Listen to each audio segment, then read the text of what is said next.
Hi everyone, in this video I'm gonna show how to make a dual LED flasher circuit using 555 timer IC. This is a fun project for first year students.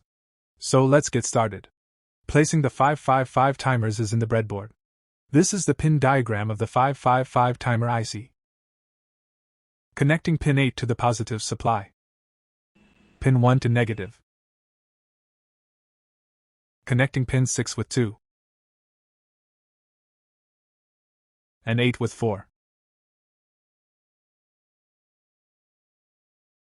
Connecting a 1 kilo ohms resistor between pin 8 and 7.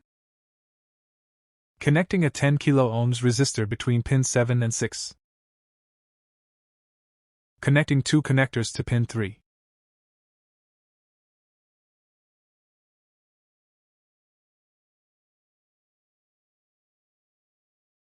Connecting LED negative to pin 3 and positive to positive supply with a 200 ohm resistor.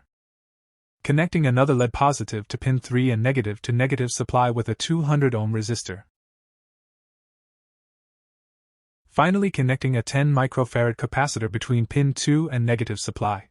Here is the output.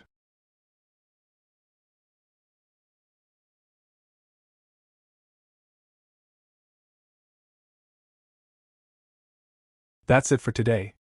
If you're new to this channel, please subscribe.